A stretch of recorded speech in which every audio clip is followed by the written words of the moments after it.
बात कह रहा हूं, और कोई नहीं इनके जैसा कृपालु। बहुत कृपालु दरबार मिल गया, श्री जी के चरणों का आश्रय मिल गया। अब ये चूक मत करना, पक्का समझ लीजिए, इस जगत में गुणी का आदर है, अवगुणी को कोई नहीं स्वीकार करता। इस संसार में लायक को पूजा जाता है, नालायक को ठोकर लगाई जाती है। लेकिन श्री जी का दरबार ऐसा है जहां लायक को रोक दिया जाता है और नालायक को पास कर दिया जाता है। इनको अपना पन बहुत प्यारा लगता है, इनको सिर्फ अपनापन कि ये मेरा जन है, बस साथ चलना है, हम तुम्हें साथ लेके जाएंगे। निरंतर नाम जप का अभ्यास, प्रियाजू के चरणों का आश्रय, आठों पहर में जितनी बने उतनी सेवा, और ठसक महारानी जू की, हमारे माई श्यामा जू को राज। बस इस कलिकाल का कोई भी दोष हृदय में अपना प्रभाव नहीं दिखा पाएगा, कोई भी विकार हमको परास्त नहीं कर पाएगा। सच्ची मानिए, महारानी जू का बहुत बड़ा बल है, अलबेली सरकार है। कोई भी स्वामी ऐसा नहीं देखा गया, एक बार गलती माफ कर सकता है, 2 बार गलती, 10 बार, लेकिन बार बार गलती करे तो स्वामी को क्रोध आ जाता है, रिश आ जाता है, और दंड देने पर उतारू हो जाते हैं। अब ये दंड से सुधरेगा। लेकिन हमारी महारानी जू, ने कहूं न रिश कहूं, भूल हूं न होत सके, तो बोले फिर महारानी जू तो दंड नहीं देंगी। लाल जू बोले वो तो यो आधीन स्नेह विवश भी और कछु न सुहाई, वो तो प्रियाजू की भ्रकुटी की तरफ देखते रहते, इशारा क्या है बस, तो हम जीत गए। हमारे अवगुण, हमारे दुर्गुण अब हमको प्रभु से दूर नहीं कर पाएंगे, क्योंकि हमसे गलती हो सकती है, पर हमारे स्वामी को रिस नहीं आती, नाराज नहीं होती। अवगुण करे समुद्र सम, गनत न अपनो जान। सहज स्वभाव पर नवल किशोरी जू को मृदुता, दयालुता, कृपालुता की राशि है। ने कहूं न रिस कहूं, कभी नाराज नहीं होती, इतनी भूली। कान में श्री जी कह रही थी, काहे को रोवे, तो आशीर्वाद चाहिए, मैं दे तो रही हूं आशीर्वाद।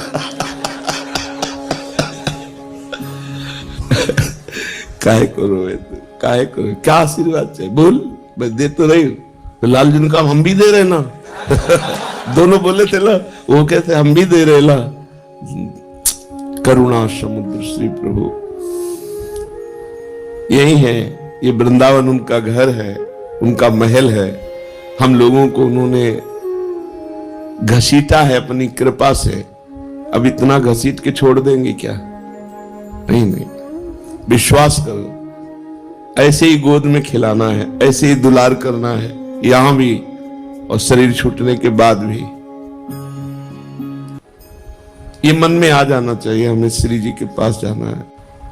हमारे जीवन में एक उत्साह आ जाना, जिसे हम किसी अपने प्रियजन के घर जाना हो तो कैसा उत्साह रहता है। मुझे अमुक के जिनसे प्रेम है, तो हमारा मन होता है ना कि हम उनके पास जाए। जैसे परदेश गया हुआ आदमी अपने घर में जाने के लिए कैसे तत्पर रहता है, ऐसे हमको दिन में कितनी बार याद आता है कि हमें प्रियाजू के पास जाना है, हमें अपने स्वामी जी के पास जाना है, हमें वृंदावन जाना है। बोले वृंदावन रहे तो अभी हम देख नहीं पा रहे ना, हमें वृंदावन जाना है, हमें प्रियाजू से मिलना है। मुझे वृंदावन में रह रहे प्रियाजू की सेवा करो, नहीं मुझे वृंदावन जाना है। वो वृंदावन यही है, पर हमें दिखाई नहीं दे रहा। हमें ईंट पत्थर का, हमें संसारिकता दिखाई दे रही। नए नक्षत्र दिखत नहीं, ये माया कर रूप नहीं। मुझे वृंदावन, मुझे प्रियाजू के अपने घर जाना है। हमारे घर के हैं, स्वामी हैं, सखा है, जीवन धन है। बस ये बातें अंदर चलने लगे, अंदर ये मनन चलने लगे, बस हमारी माया पर विजय प्राप्त करने वाली वृत्ति आ गई। हर समय इन्हीं का स्मरण बना रहे। इनको अपनापन बहुत प्यारा लगता है, इनको सिर्फ अपनापन की ये मेरा जन है बस, और कोई नहीं इनके जैसा कृपालु। पक्का समझ लीजिए, इस जगत में गुणी का आदर है, अवगुणी को कोई नहीं स्वीकार करता। इस संसार में लायक को पूजा जाता है, नालायक को ठोकर लगाई जाती है।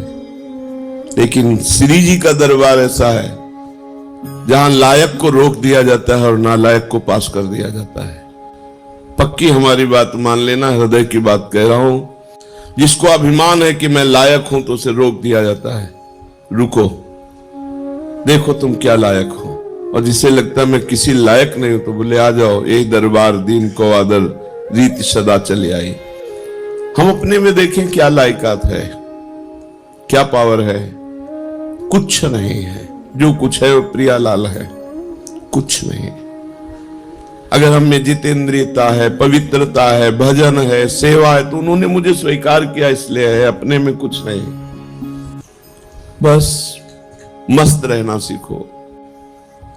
अपने घर जाना है, अपनी प्रियाजू से मिलना है। अब इस बार चूक नहीं होनी, अनंत जन्मों से भटकता रहा, अब नहीं चूक होनी। अब घर जाना है। जैसे घर जाना है तो फिर जिस घर में रहते होते उसमें राग नहीं होता है, क्योंकि वो परदेश है, परदेशी दूसरे के मकान पे राग नहीं करता। ये सब राग करने लायक नहीं। हमें अपने घर जाना है, श्री जी के पास जाना है। जब तक हैं तब तक उनकी प्रगट सेवा में, उनकी आज्ञा के अनुसार जीवन बिताने की चेष्टा करते हैं, मगर हमारा लक्ष्य हमें श्री जी के पास जाना है। बस अंदर इतनी ठान लो, बस जिस दिन श्री जी से अपनापन हो गया, बाजी जीत गए, माया पर विजय प्राप्त कर ली। कुछ नहीं देखती श्री जी, कुछ नहीं देखती, बस अपनापन देखती है। और हम श्री जी को अपनापन नहीं दे पाते, बस इतनी बात है। अपनापन हम अपनी इंद्रियों को, मन को, ये सब, श्री जी को नहीं। श्री जी मेरी, मतलब श्री जी जैसे अपने भाई को देखे कैसा लगता है, अपनी बहन को देखे कैसा लगता है, अपनी माँ को देखे कैसा लगता है, अपने पिता को देखे तो कैसा, ये मेरे हैं। भले बाबा जी बन गए हैं, तो देख के एक बार तिरछी चितवन से ऐसे मेरे बाप है, मेरी माँ है, मेरे पिता है। और ये जन्म जन्म की हमारी आत्मा है, हमारे प्राण है, हमारे प्रीतम है, हमारे जीवन धन, इनको भूल गए थे हम। अब हमको गुरु ने याद दिलाई कि ये हमारे घर वाले हैं, यही हमारे प्रीतम है। बस अब आठों पहर चिंतन करते हुए जीवन व्यतीत कर रहे हैं। समय हमें जाना है, वृंदावन जाना है, अपने घर जाना है, अपनी प्रियाजू के पास जाना है। इस छली कपटी संसार में नहीं रहना, नहीं रहना, नहीं आना पुनः इस संसार में। हमको अपनी प्रियाजू के पास रहना। बस एक जिद, एक अंदर लालसा, नहीं मुझे जाना है, तो जाने की तैयारी जो होती है वो रसिक महापुरुष बताते हैं। कैसे रहो, कैसे बोलो, कैसे बैठो, कैसे चलो। नहीं, देखो संसार को अपने पन का पूरा राग होता है, मम्मी पापा, रिश्ते नाते, बस परमार्थिक को पूरा प्यार होता है भगवान में, वही परमार्थिक। और तो सब फिर दंभ पाखंड नौटंकी नाटक है। पैसा कमाने का, वासनाओं की पूर्ति करने का, पेट भरने का हमने धंधा खोल लिया। फिर तो अगर प्रभु से प्यार नहीं, प्रभु से अपनापन नहीं, प्रभु की प्राप्ति की लगन नहीं, अगन नहीं, अंदर आग नहीं पैदा हुई, प्रभु के लिए जलन पैदा नहीं हुई, तो फिर क्या, फिर तो खाते पीते जीवन व्यतीत करते। पशु पक्षी भी है, अन्य योनिया भी है, अन्य जन भी है। परमार्थिक का एक ही लक्ष्य होता है, प्रभु, प्रभु की चर्चा, प्रभु का नाम, प्रभु के गुण, प्रभु के जन, प्रभु का कुछ भी, वो प्रभु में मगन। प्रभु के सिवा और कोई अपनापन नहीं दिखाई दे। ये अंदर की बात रखने, बाहर व्यवहार में तो सबसे हमें, सब जीवन सो प्रीति, तो परिवार की मिले चाहे बाहर की मिले, सबसे प्रीति दिखानी है, लेकिन अंदर से प्रीति केवल प्रियाजू से हो। बहुत कृपालु दरबार मिल गया, श्री जी के चरणों का आश्रय मिल गया। अब ये चूक मत करना, ये इधर उधर झांका ताकि, इधर उधर की बातें, कुमार्गगामी जो व्यक्ति हैं उनको हम साधक नहीं कहते हैं। ऐसे का संग न करे, मुख न देखे, गुरुद्रोही इष्ट द्रोही का मुख न देखे, जो गुरु की अवहेलना कर दिया उसका मुख न देखे, उससे संभाषण न करे, तभी इस मार्ग में आगे। अगर ऐसे लोगों को मित्र बनाओगे, ऐसे उससे बात करोगे तो तुम भी भाग जाओगे, तुम्हारे अंदर भी मलिनता आ जाएगी, प्रतिकूलता।